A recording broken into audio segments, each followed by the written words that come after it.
começar seu podcast, eu queria te pedir alguns favores. O primeiro é para se inscrever no canal. Deixa o seu like.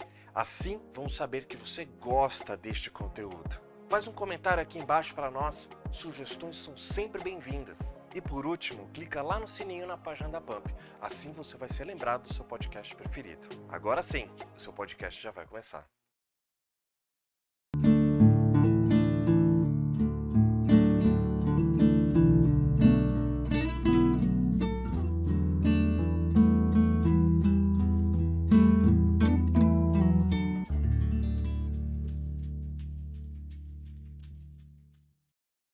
Olá, pessoal, tudo bem? Boa noite. Começamos o primeiro Trabalhador em Pauta do ano, discutindo justamente as pautas que se referem aos trabalhadores e trabalhadoras. O que te interessa?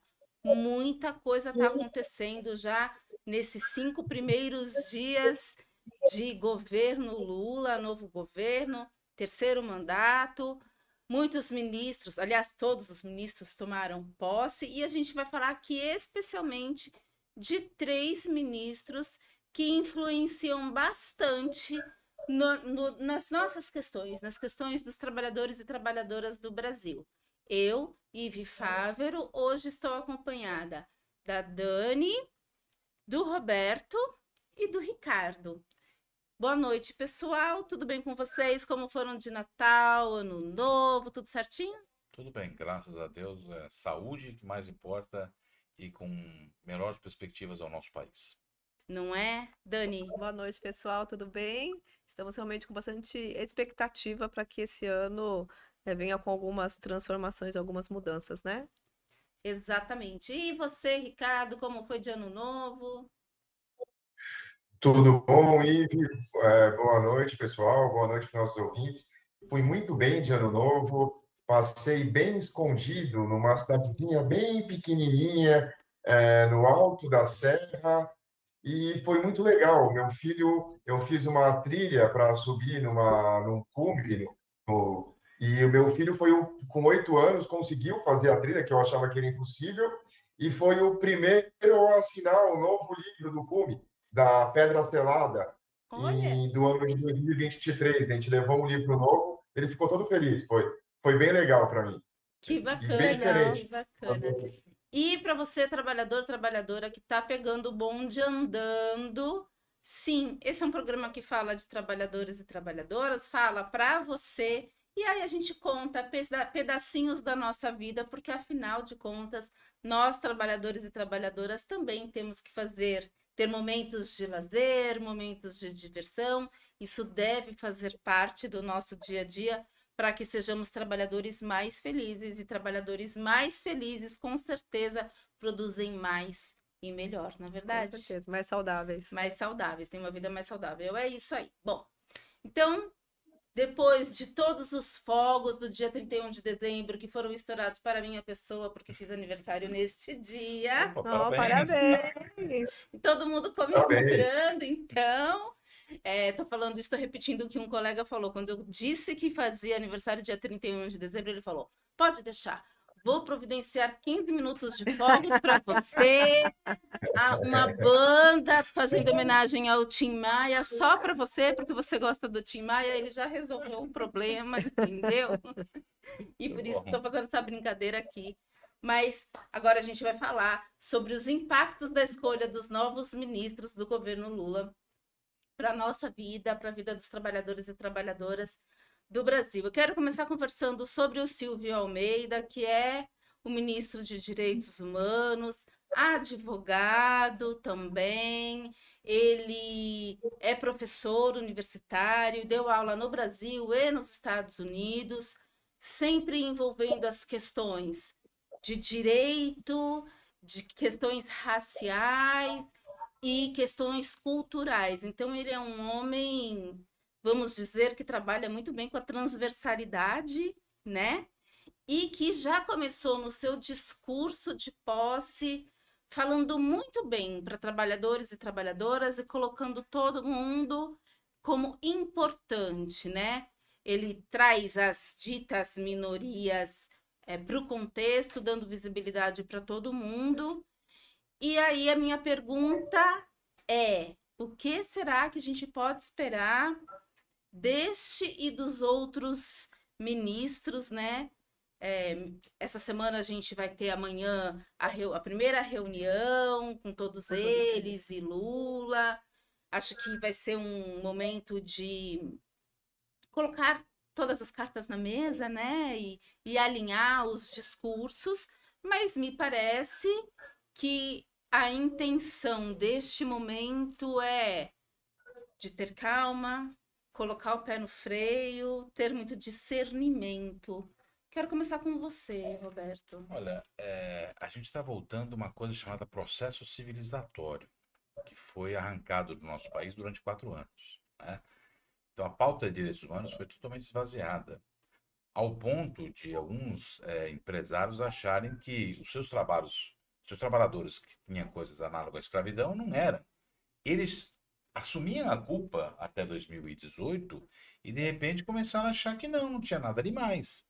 Então, nós rompemos com o processo civilizatório no nosso país e agora nós vamos resgatar.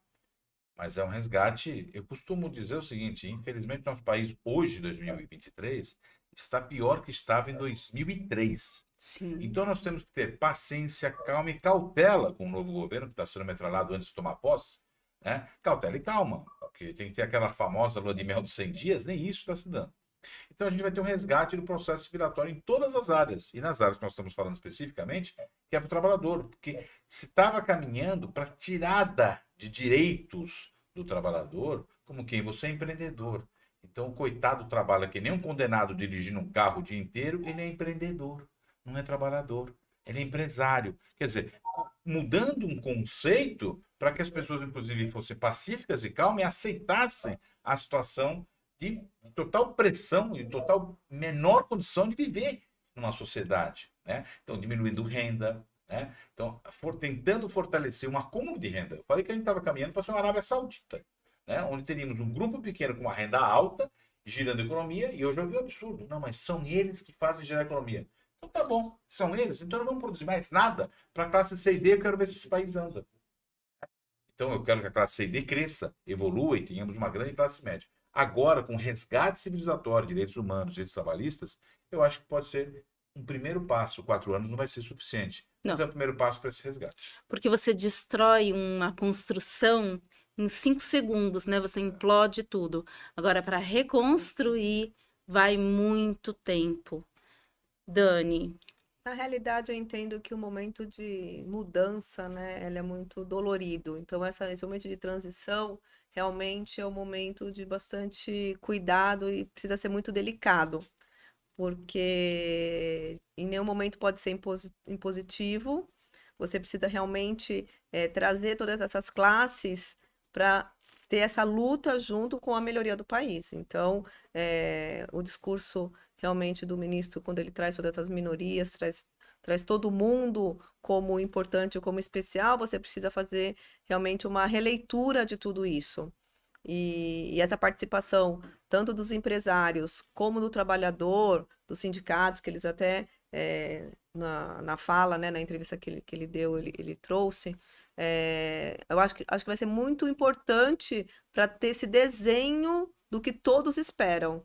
Então, como você falou, essa lua de mel de 100 dias eu não acredito que aconteça realmente, vai ser muito pouco tempo e eles estão trabalhando realmente nesse primeiro semestre, estendendo realmente esse prazo, porque serão necessárias várias adequações, né, para realmente a gente desenhar um país melhor, né? Muita adequação, no meu ponto de vista, muita conversa, muitos acordos, porque sem acordo você não governa, né? A gente não governa dentro da nossa casa se não tiver acordo.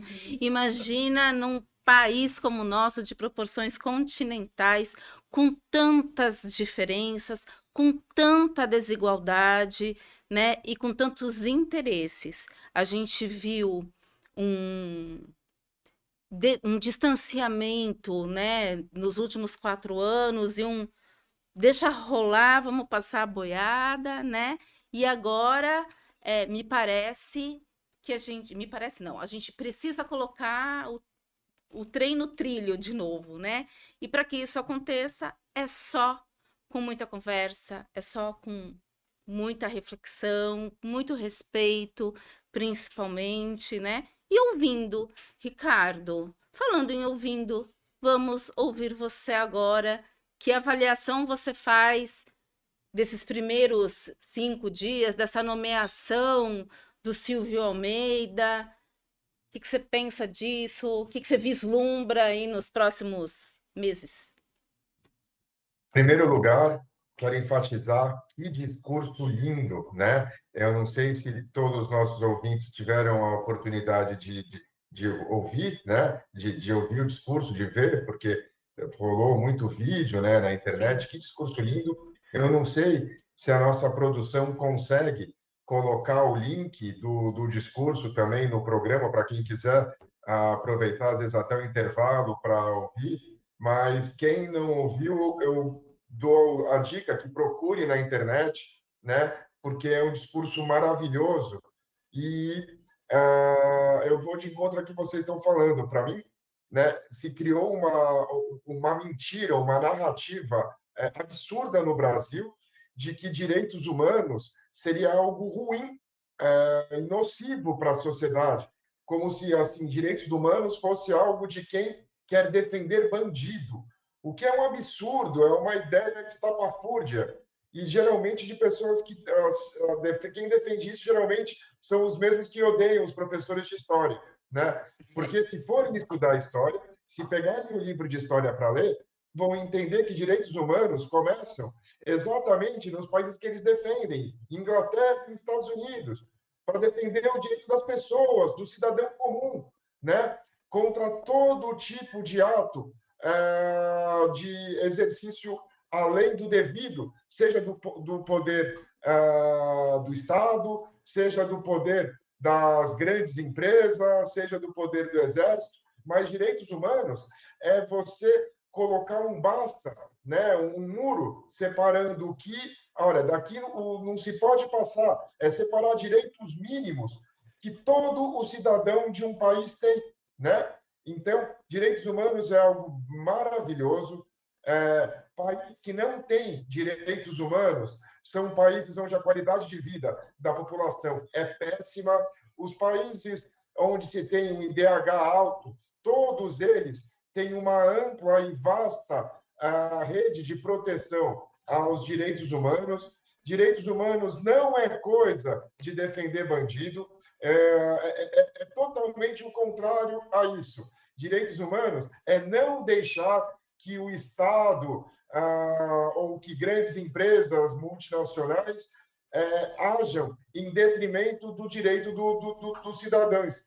E é lindo, salutar para qualquer sociedade moderna, para qualquer economia decente, e ainda bem que a gente vai voltar a discutir ele a sério, como deve ser feito, né? Porque, infelizmente, nos últimos 4 anos, se criou uma narrativa absurda e totalmente contrária à lógica de se criticar os direitos humanos, o que é um retrocesso inimaginável, né? É um retrocesso para a época de se queimar bruxa na época medieval, que não tem cabimento no mundo moderno.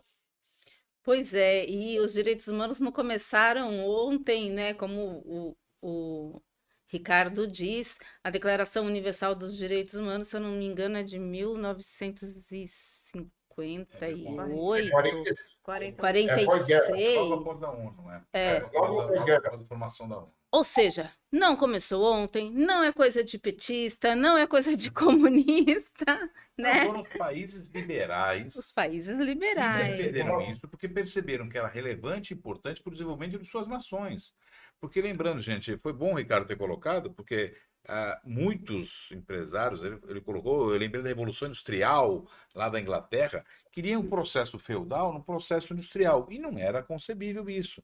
Não podemos esquecer que criança já foi tratada como adulto pequeno, gente. Sim, ó, você tem 70 anos a Declaração Universal dos Direitos Humanos, é isso aí. Mas na realidade ele Não, já tem mais de começou a ter 70. discutido muito 1948, antes, 10 de 48. dezembro de Foi logo depois da ONU. A 1948. ONU foi logo depois da Segunda Guerra É que Mundial. na realidade foi Isso. feita a declaração, né? Porque ele já vem Já Ah, vinha sendo anteriormente discutido, essa né? parte, que se a gente parar para refletir, como eu tenho estudado direitos humanos, né? Eu estou escrevendo agora sobre direitos humanos e os índios, os indígenas. Até hoje você realmente precisa continuar lutando por esses direitos. Então, quando você tem um hiato que esses direitos humanos eles ficam suspensos, você não consegue realmente trabalhar eles como aconteceu, é uma perda muito grande para toda a humanidade no sentido amplo, Um né? retrocesso, retrocesso inclusive, né? realmente. Não, e agora você recuperar os 4 anos perdidos não é em 4 anos, não. Não, A não. gente não vamos acreditar que em 4 anos a gente vai voltar ao que estava em 2017. Desculpa, 2018 não vai não, infelizmente. A gente vai ter um trabalho maior perante isso. E temos que fortalecer bastante, porque lembrando que tem uma parcela da população brasileira que não pensa dessa forma. Infelizmente, que eu não entendo que, né, deve estar tomando ayahuasca, sei lá o que eles devem estar tomando, né? Mas tem uma Mas parcela da a população. ayahuasca, ela expande a nossa Então é uma consciência. coisa boa, né? Então é uma coisa boa. Ela não ia fazer as pessoas pensarem pequenininhos. É justamente o contrário. Deve ter Na tomado muita realidade, cloroquina. Tomaram muita Eu acho cloroquina. que sim, eu acho que Muita sim. cloroquina dentro Na disso. realidade é uma construção, né? Que você realmente tem que ir desenhando, né? Que nem todas as pessoas estão no mesmo Sim. nível intelectual, nível de consciência, enfim, envolve muitos fatores, muitos interesses para realmente ter uma luta mais coesa, né? Você falou dos indígenas. A FUNAI quase foi totalmente Destruída. Destruída. Você agora, até para fazer uma renovação, está mudando o nome da FUNAI e povos indígenas, né? Para tirar a questão do Uhum. índio, Que que não o pode, certo, que é o conceito, né, do povo indígenas, para fazer um resgate, porque ela praticamente foi aniquilada. E eu ia falar justamente sobre o termo, né? Índio, Índio, indígena e tribo e aldeia. Porque quando você usa tribo e índio, você está colocando essas populações como se elas fossem menos sábias, como se elas fossem primitivas no termo negativo da palavra, né? E aí, quando a gente usa população indígena e aldeias ou comunidades, eu prefiro aldeias, né? Você está colocando cada coisa no seu devido lugar, hierarquicamente falando, e é muito melhor que o nome seja alterado mesmo, porque é cultural, né? E aí a população brasileira, tratar os povos originários, os indígenas, como povos sem cultura ou menos sabidos, com muito preconceito, né? Que foi os últimos 4 anos. Mas por isso que eu acho que não basta uma mudança de nome.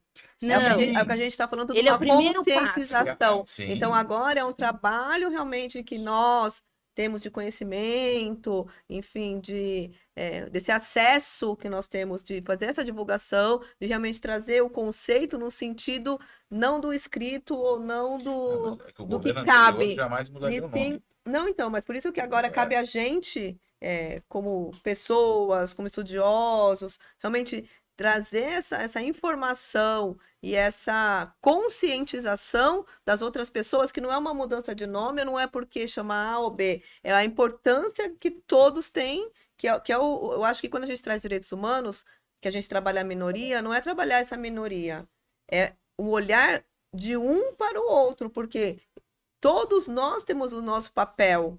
Sim. Então, cada um, dentro da sua necessidade, dentro do seu benefício, do seu direito, mas todos têm o mesmo papel. Então, quando você olha para essa minoria, não é no sentido de enaltecer essa minoria, é de diminuir essa diferença entre as pessoas. Então, o preconceito, a discriminação. Sim. Por isso que eu acho que é né? importante a gente realmente trazer essa parte de estudo, de explicação, de podcast, que a gente realmente consegue demonstrar exatamente que o objetivo não é trazer de uma forma maior ou menor, e sim de uma equiparação. Porque no não é sentido, maior porque e não nem existe melhor, isso. só é diferente Praticar dos mais a não alteridade. indígenas. A alteridade, a Isso. gente se colocar no lugar do outro. Acho que a gente se coloca muito pouco no lugar do outro. Esses 4 anos, então, a gente não colocou nada no lugar dos outros, entendeu? Do ponto de vista governamental. E se colocar no lugar do outro, tentar entender, compreender e saber a importância e a relevância que os outros têm, importância da sociedade. Por exemplo, vamos lá, se esse governo ganhar a eleição, o que é ser da comunidade LGBT? Eu não sei. LGBTQIA+. Isso, obrigado. Né? Cada vez muda as siglas, então, né? O que seria dessa comunidade no Brasil, em 2026, falando 4 anos do governo se continuasse? Pois é. Ela ia ser aniquilada na nossa. Eu não duvido que ia ser matados em praça pública. Entendeu? Não duvido mesmo, porque se o governo já queria aumentar Supremo, entendeu? Já queria, se continuasse o governo anterior, a gente já está no baixo. Porque a gente já estava vivendo um momento fortemente violento, Sim. né? As mulheres muito machucadas, as pessoas negras muito machucadas. Mulher só podia ser recatada e do lar. Né? Mulher só tinha um papel, recatada e do lar. Era só isso o papel. Complicado, né? Bom, um governo que só teve Religiosa, uma recatada e do lar, mulher né? em cargo de chefia, né? Fala. Religiosa, recatada e do lar. Mulher tinha que rezar bastante e se apanhasse, rezar um pouco mais, né? É algo muito ruim. Eu gosto muito de Bauman, né? Eu leio bastante e eu acho que às vezes a sociedade em mudanças, né? Geralmente as pessoas têm medo, né? E aquela pessoa que imagina uma família tradicional como ela tem que ser, como ela imagina que tem que ser, às vezes ela tem medo de todas as outros tipos de família. E não enxerga que a sociedade é composta pela sua família, como você acha que deve ser, pela família do vizinho, como ele acha que deve ser, pela família das pessoas ao seu redor, como cada família acha que deve ser. E se a gente não souber encaixar todo mundo e incluir todo mundo, a gente não tem uma nação, a gente não tem uma sociedade.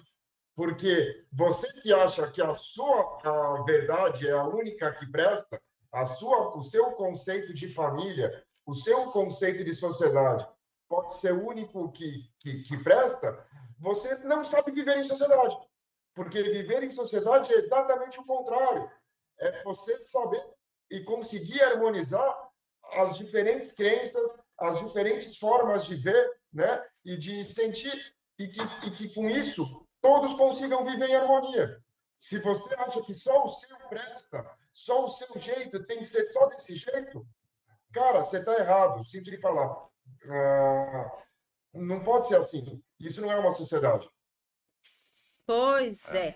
Bom, a gente vai parar agora para o intervalo rapidinho e daqui a pouco a gente volta já com a pauta que trata do revogaço ou não revogaço, dito aí pelo ministro do Trabalho, pelo Luiz Marinho. A gente já está de volta falando sobre isso.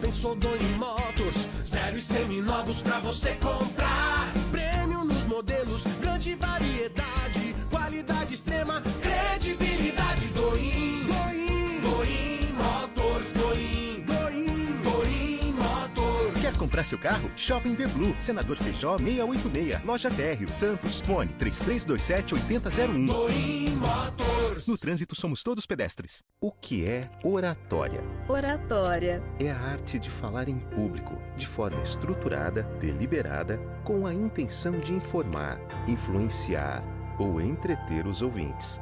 Mas na Vox, oratória é muito mais que isso. Oratória é subir no palco e encantar multidões. E também usar as palavras para encantar uma única pessoa. É ser claro e persuasivo, para ser o novo chefe ou o próprio chefe. É conseguir expor suas ideias e defendê-las em qualquer lugar.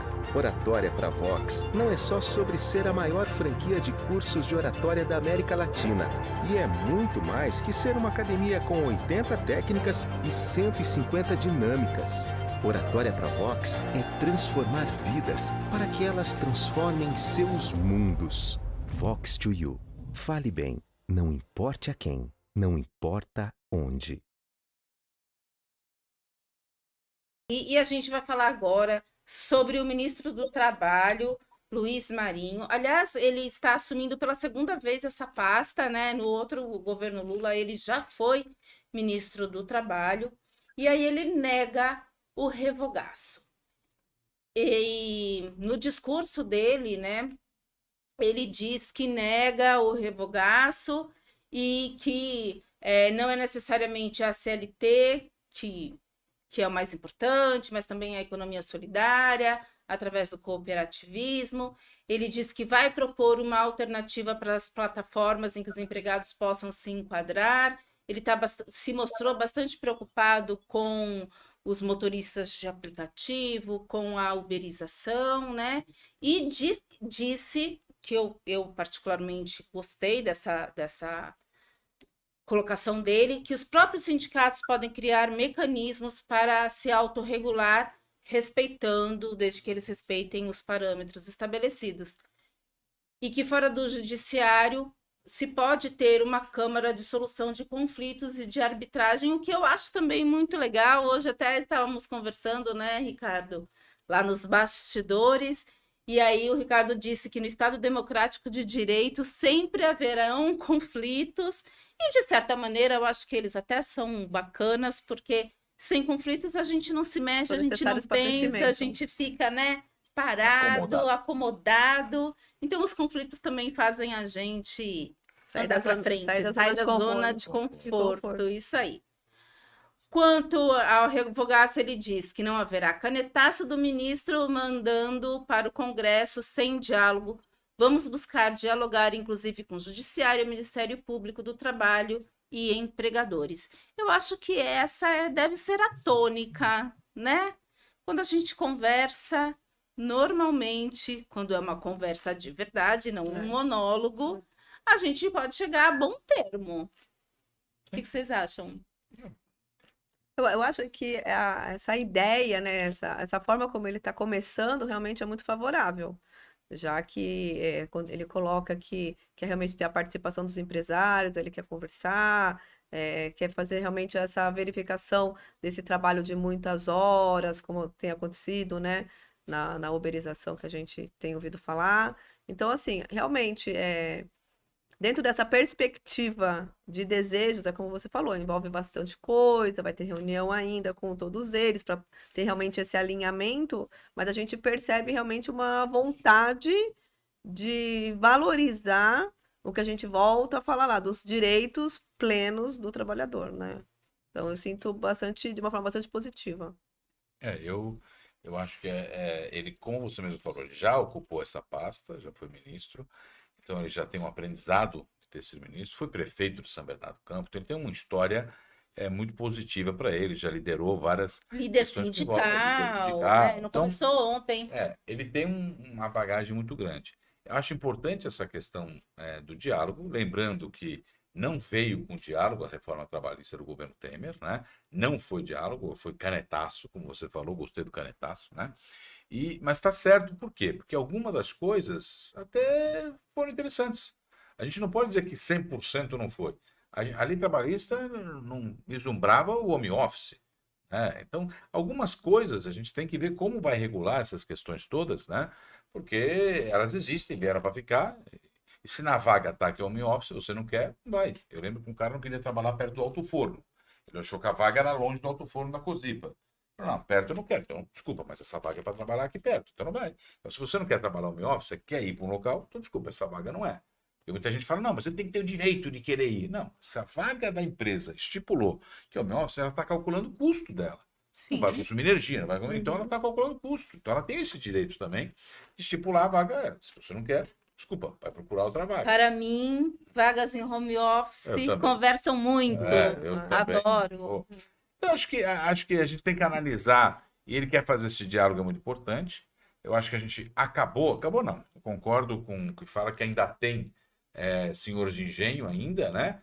Que querem a volta da escravidão, a volta da senzala, mas esses perderam a eleição, essa turma perdeu a eleição. Então agora a gente está voltando nesse processo aqui.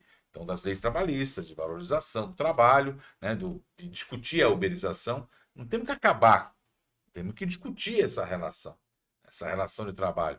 Porque... Não é proibir aplicativos, né? Isso, É Até porque, assim, ok, até porque vamos tem regularizar. muitos deles que não querem, né, se tornar funcionários, Não trabalhadores. querem, Eles não não querem, querem. eles Então, querem continuar. realmente Só que tem várias essa- formas de você desenvolver a mesma função, né? Só que a relação, Exato. cá entre nós, eu que dirijo um carro, discutir remuneração com uma corporação desse tamanho, alguém tem que intermediar inviável, essa não relação. tem É como. inviável. Alguém tem que intermediar essa Já relação. pensou um E o por um Estado- e lá? Não Não dá, dá. não dá. Então o Estado tem um papel Tem que de intervir. intermediar essa relação. Não tem jeito. O Ricardo, que é muito sabido nessa questão, né? O Ricardo tem discutido aqui várias vezes. A gente tem colocado esse tema em pauta, que é a uberização. Pega esse Eu vou no microfone caminho aí. de vocês. Eu acho que não tem espaço para revogaço, até porque a gente está falando de uma lei dos anos 50, em que teve, infelizmente, uma série, a lei anterior, a CLT, né? A reforma teve uma série de coisas que, infelizmente, prejudicaram o trabalhador, mas ela previu um monte de coisa que nem existia antes, né? A gente tem que, no direito, olhar para frente, não para trás. Se veio uma reforma e ela tem pontos negativos, a gente tem que tentar corrigir os pontos negativos, não acabar com ela e, às vezes, voltar para uma lei muito antiga, que, às vezes, também não é a solução, né? Então, a questão da uberização é uma questão mundial, não é brasileira, não tem como a gente tentar ficar fora dela, né? Eu acho que, por exemplo, a reforma da Previdência, desculpa, a reforma trabalhista, a Previdência a gente vai discutir depois, ela regulamenta o trabalho intermitente, que pode ser péssimo, né, para o cara que está trabalhando no supermercado, que ele vai poder ter horários absurdos, então ela precisa ser melhor regulamentada. Eu acho que ela foi mal regulamentada, mas ela pode regulamentar a questão do motorista de aplicativo, por exemplo, né? Eu vi hoje vai começar o Uber Táxi a funcionar no Brasil. O Uber Moto, né? E tenha certeza que vai ser uma febre, porque os valores vão ser muito mais em contas, então vai ser uma outra parcela grande da população que vai trabalhar com isso, né? Então a gente tem que regulamentar e dar direitos trabalhistas e sociais para essas pessoas, né? Para a população, para o povo.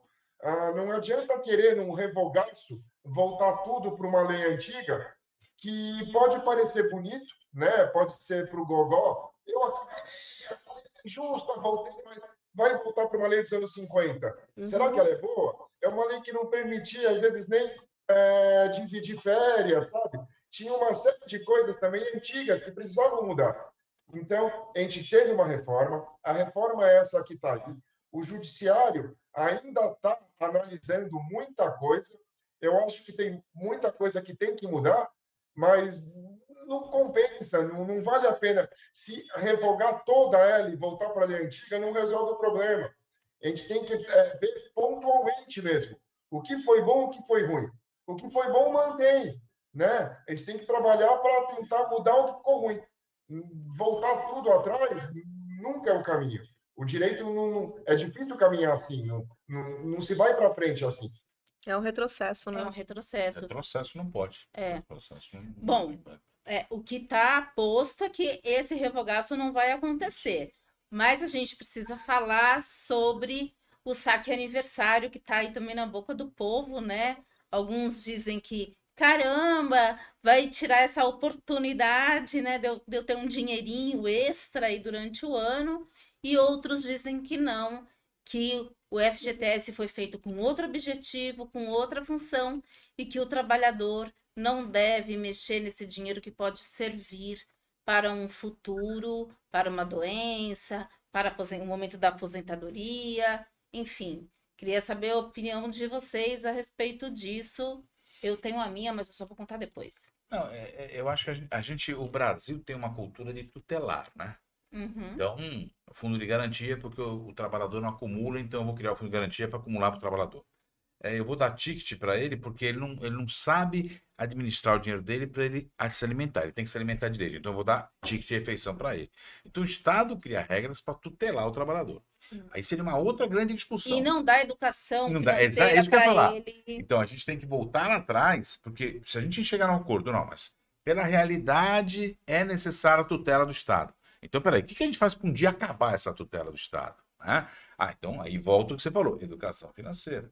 Gente, nos Estados Unidos, as crianças têm educação financeira desde os 7 anos de idade. Desde os 7 anos de idade. O cara, quando se forma médico, ele vai entender um pouco da contabilidade porque ele teve lá na infância educação financeira. Que médico aqui entende de contabilidade no Brasil? Nenhum. Essa é a nossa realidade. Que professor entende de contabilidade? Nenhum Então, também. Nem de finanças, né? Eu, como sou da área de finanças, entendo.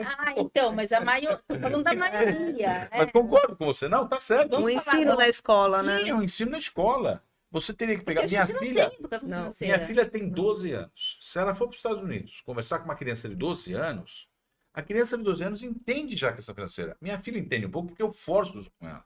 Ela vai com dinheiro na padaria. Porque ela tem um pai que entende do assunto, né? Obrigado.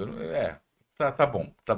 Tá certo. Mas Será eu acho que não tinha que ser eu. Não, também Tinha que ser a acho. escola que tinha que fazer isso. A escola tinha que ter no programa didático dela. Por quê? Porque se a escola, todas as escolas públicas, todas as escolas tiverem isso, eu não preciso mais tutelar o trabalhador. Dá o dinheiro para o trabalhador, porque ele sabe, ele vai poupar, ele vai desenvolver, ele vai lutar para ter aumento de renda.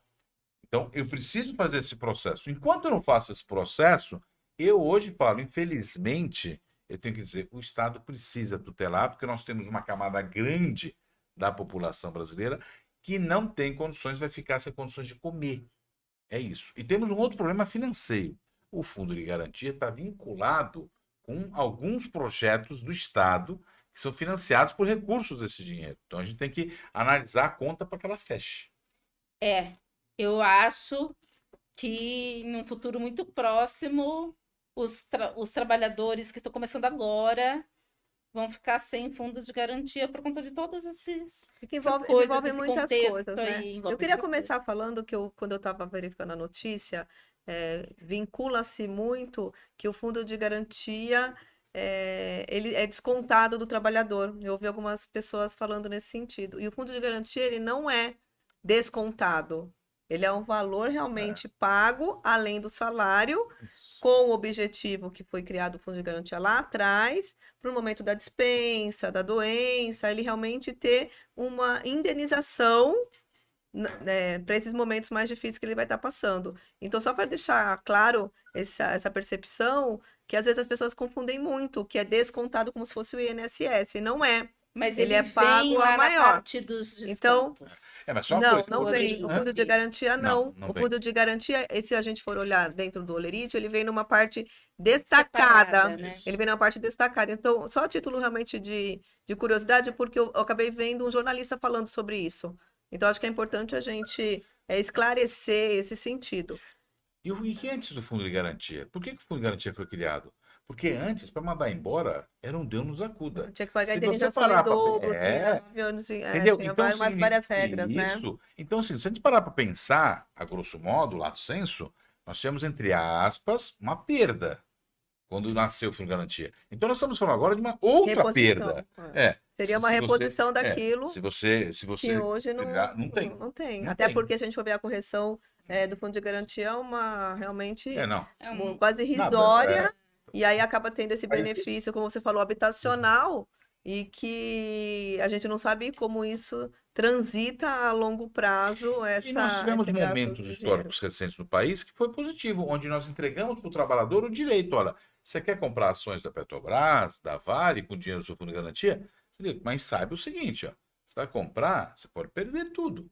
A probabilidade é, lógico, colocaram empresas que dificilmente iriam perder tudo. Mas Sim. o risco de perder tudo, sim, se essas empresas quebram, perde tudo. É. Sim. Então, eu acho que era isso. Tinha que deixar o trabalhador tomar decisões, mas tendo claro, ó, Mas para hoje... tomar decisão precisa ter todo um Isso. preparo Aí anterior, vem- precisa aí antecipar voltamos a ao sua assunto trajetória. da Precisa ter educação. educação. Ricardo, Então, eu entro nessa questão da tutela. Eu concordo que realmente o Brasil tem essa questão, sempre teve, né, de tutelar os trabalhadores, mas eu penso em outras questões. Primeiro, eu acho que a ideia do saque aniversário, ela, de certa forma, é um engodo, porque o trabalhador que opta pelo saque aniversário, ele passa a deixar de ter direito de realizar o saque na demissão. Sim. Quando a gente está imaginando uns anos 80, 90, em que um trabalhador imaginava ficar 5, 10, 15, 20 anos na mesma empresa, se aposentar na mesma empresa,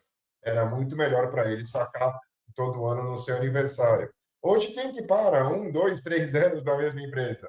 Então, o cara que saca no aniversário não saca na demissão. Eu vou dizer que hoje em dia está quase elas por elas, né? A diferença não é gritante assim como foi antigamente. E a tutela, realmente, né? O Estado pensa às vezes em tutelar, mas com remuneração zero, é péssimo para o trabalhador manter a regra, manter o dinheiro no fundo de garantia.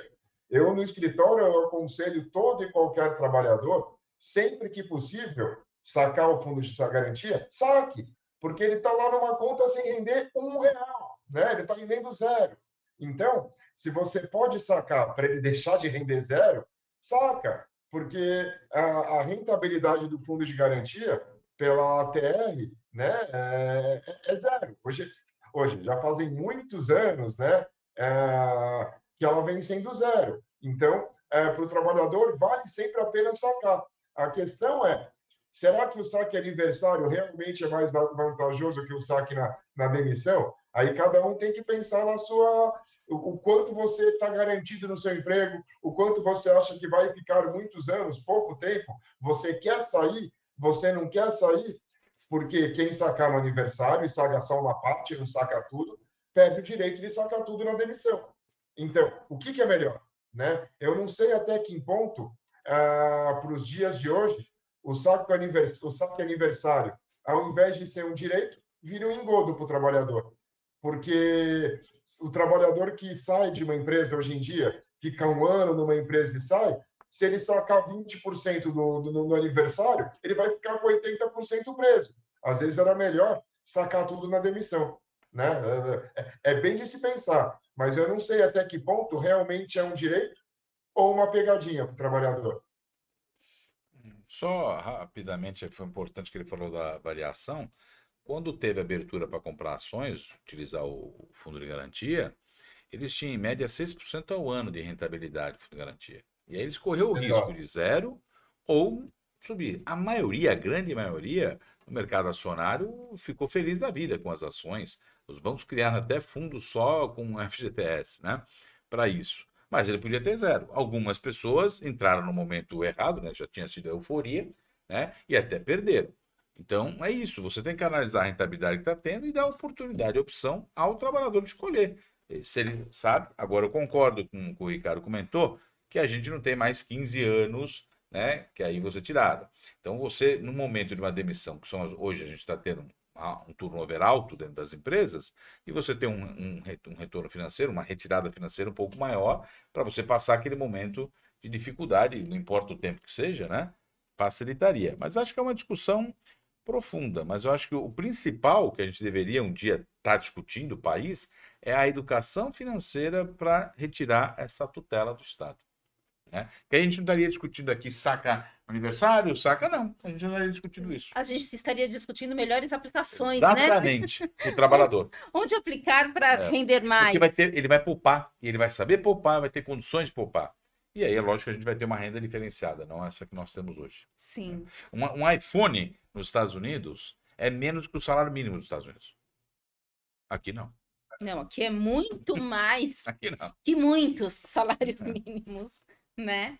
Pelo menos uns 6 salários mínimos, assim, mais... Se você for ver o 3 é por aí. Né?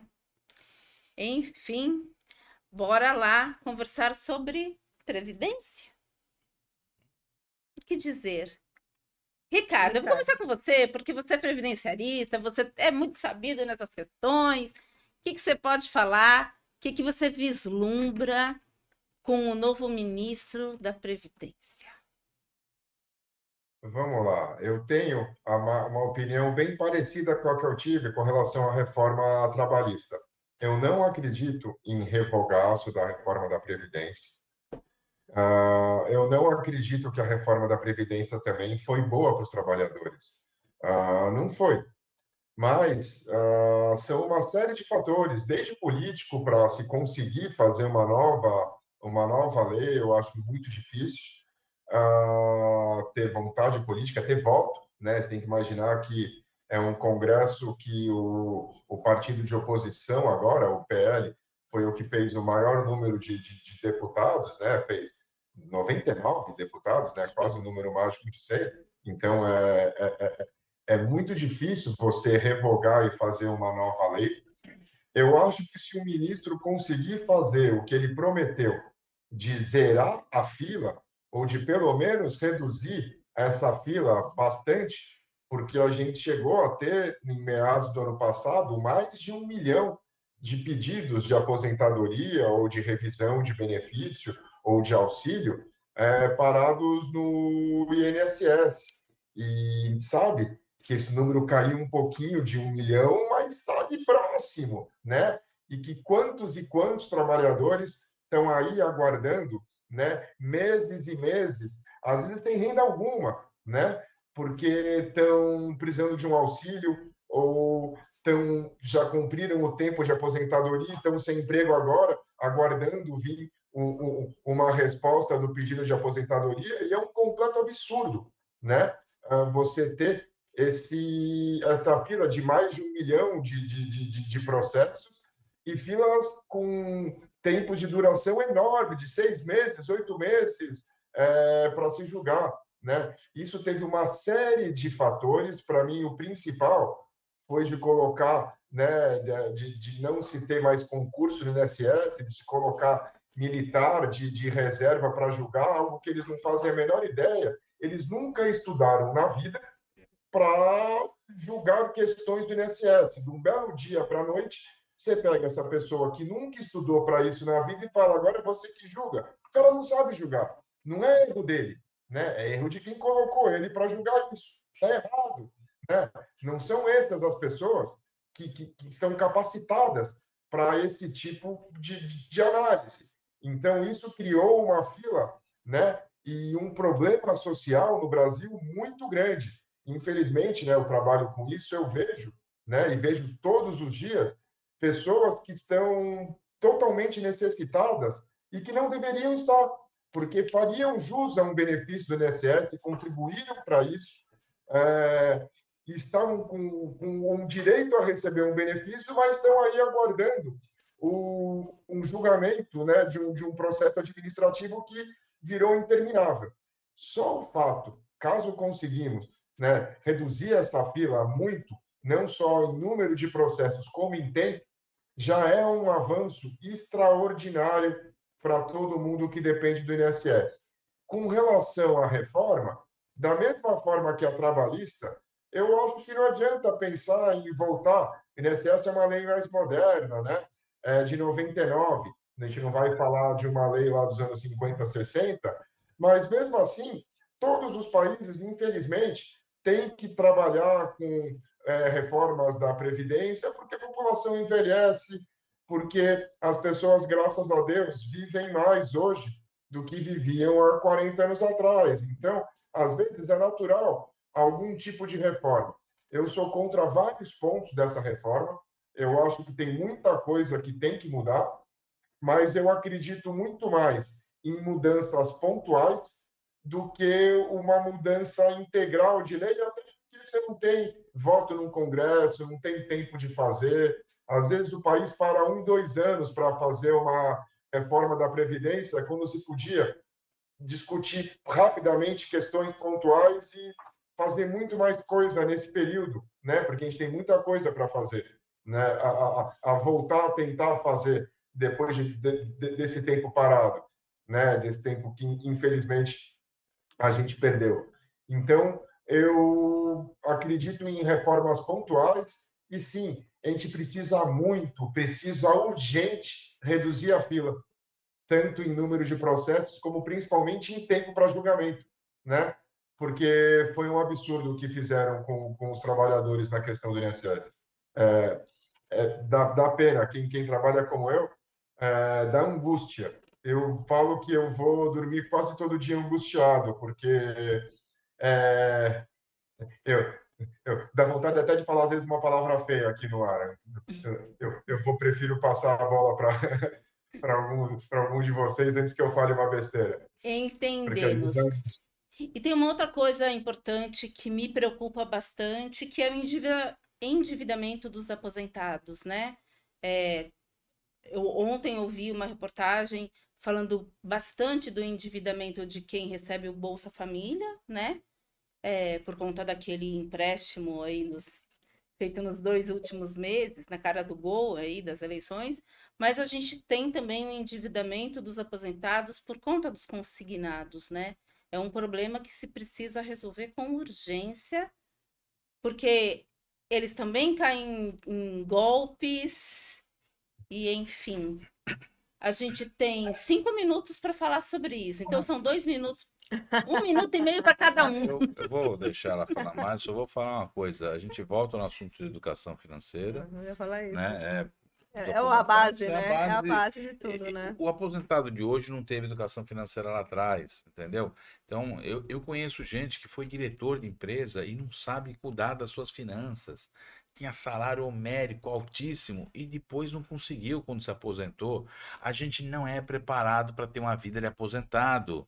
Esse é que é o grande problema. Enquanto você vê na Europa se preparando a terceira idade, ou o nome que você quiser dar politicamente correto, né, para eles terem uma vida decente, de bem-estar, o Estado tem mecanismos de preparo para essa pessoa viver essa situação, a gente fica discutindo somente INSS, Previdência, o resto você se vira. O resto das prefeituras que fazem alguma coisa, os estados, a gente não tem uma política pública para pensar o ser humano aposentado. E isso é o reflexo do que nós temos. Esse é o problema que a gente tem, infelizmente, né? E eu não tenho tempo porque eu ia criticar o ministro, porque eu não gosto do ministro, mas deixa para lá. Mas se a gente for para pensar, quando aposenta, tem uma redução também drástica, né, da remuneração. Então, justamente na época em que se gasta um monte com remédio, com clínica, você com isso, precisa com aquilo. mais. E aí, como até o Ricardo trouxe, essa parte mais operacional, mais do dia a dia, né, como os auxílios, esses benefícios, acabam sendo bastante prejudicados com essa demora. Auxílio doença, alguns outros itens esses super necessários, né? Que a pessoa, no momento que ela mais precisa, que ela não tem nem salário, nem remuneração e não consegue receber nem o benefício do INSS pela demora realmente da fila de todos esses essa condição, né? Eu tive uma cliente que ficou na junta, né, de recurso mais de 2 anos para uma decisão. Quando ela me procurou, me conheceu e a gente acabou olhando. Então, assim, é muito tempo realmente a pessoa esperando por um benefício que ela tem realmente o direito, né? Que ela se enquadra exatamente naquele direito, naquele benefício. Então, talvez essa ideia agora dele arrumar uma forma realmente dessa fila diminuir realmente esse pontapé inicial totalmente necessário para depois ir conversando e realmente ajustando os outros benefícios. Eu acho que só consegue arrumar o com processo mutirões, civilizatório né? tinha acabado. Sim. Isso aqui é mais prova daquele que a gente falou no começo. O processo civilizatório não tinha nesse país, só isso. Não tinha. Porque deixar as pessoas tanto tempo, né, À mercê. sem comer, sem comer, Sem comer, sem comer. né? Você ter Porque é recursos isso. para sobreviver. Exatamente. E não é à toa que tem tanta gente vivendo em situação de rua, tanta gente precisando dos nossos cuidados, né, de ajuda. E aí me lembro do discurso do presidente no momento da posse, quando ele faz o discurso para a população brasileira, que ele se emociona profundamente, falando das pessoas nos sinais, pedindo por alimento, né? Isso é o retrato do país que a gente vive, tão desigual, tão desumano, e que afeta a todos nós, trabalhadores e trabalhadoras, empreendedores que não confundam. Empreender é trabalhar, Sim. né? A gente não pode colocar Empreendedor em outra categoria. Empreendedor também Também é é. trabalhador, né? Por isso que a gente precisa ter Também dignidade, envelhece, né? né, Ive? Oi? Empreendedor também envelhece. E Um dia também vai precisar, envelhece. Isso. um dia vai ser velhinho, vai precisar do INSS, vai precisar de uma E renda na também tem velhice. direitos. E também tem É. direitos, exatamente, né? Não dá pra gente achar que não dá pra gente achar que Não vai acontecer com a nada gente, vai né? A gente não vai acontecer. sofrer também as consequências, né? Porque é de todo mundo, né? É de todo mundo e é de toda a sociedade. Se um trabalhador sofre, na realidade, toda a Todos estão sociedade sofre, porque é um efeito, é como uma onda, né? Uhum. Se a minha renda cai, eu deixo de consumir. Se deixo de consumir, a renda daquele pequeno empreendedor, daquele pequeno empresário, também vai diminuir. E aí isso vai, Sim. como um efeito borboleta, vai afetando todo mundo. Quem está aqui pertinho e quem não está tão perto, Sim, né? Porque é uma cadeia. sim. Eu gostaria que Eu os vi donos da uma- Casa Grande entendessem isso, entendeu? Que não dá para sobreviver com senzala. Que se a senzala sair da senzala e virar, crescer economicamente e virar classe média, todos crescem, inclusive eles.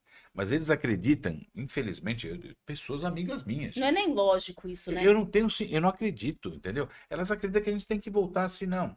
A empregada doméstica não pode ir para Disney, entendeu? O filho do trabalhador não pode virar engenheiro. Eu falo, gente, vocês não entendem. Quanto mais crescer a habilidade profissional, a habilidade das pessoas, crescer Toda a renda, sociedade, é melhor né? para a sociedade como um Toda a todo. E sociedade. nós estamos na sociedade. Não existe essa casta que você está fora e tem um muro em volta. Não existe isso. E mesmo essa casta que está aqui precisa ser alimentada, Sim. subsidiada pelos que Totalmente. estão aqui.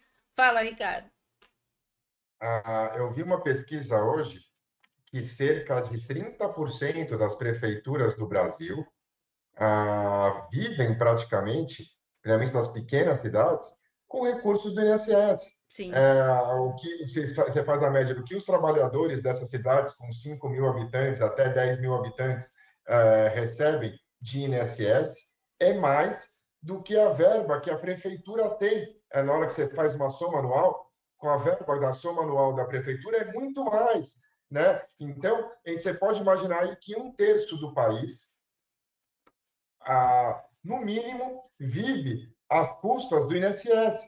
Aí, quando você tem 1 milhão de processos parados, né, de pessoas com direitos sem receber, que 1 custo milhão e isso tem para a 300 nossa mil. economia?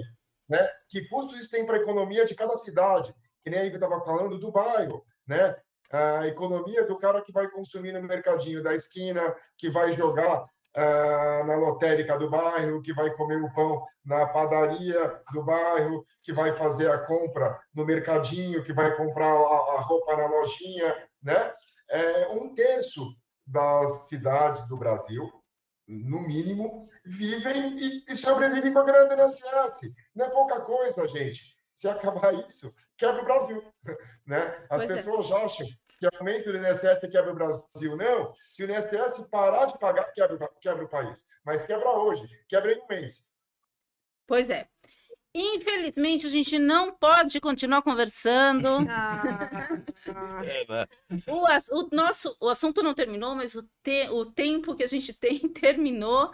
E eu proponho que a gente volte a falar sobre essa pauta, essas pautas aqui, num próximo encontro, porque afinal de contas, tem muita coisa para a gente comentar sobre isso ainda, né?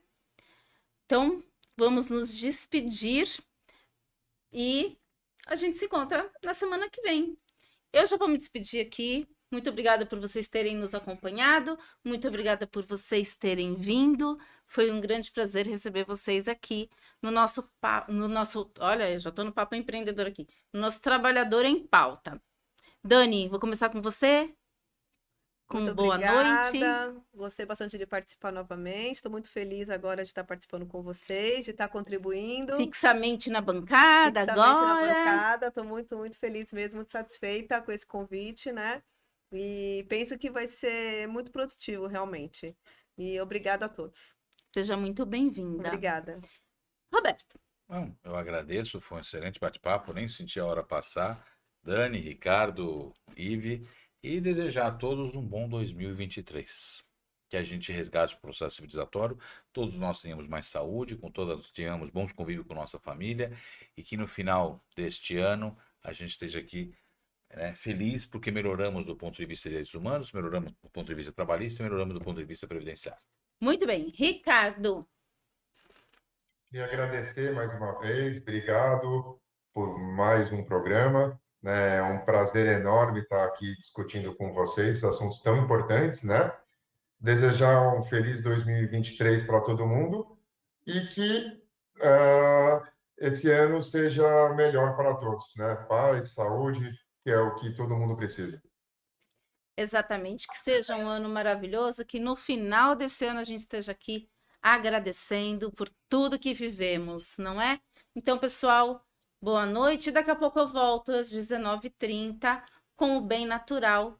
Grande beijo e até já. Tchau.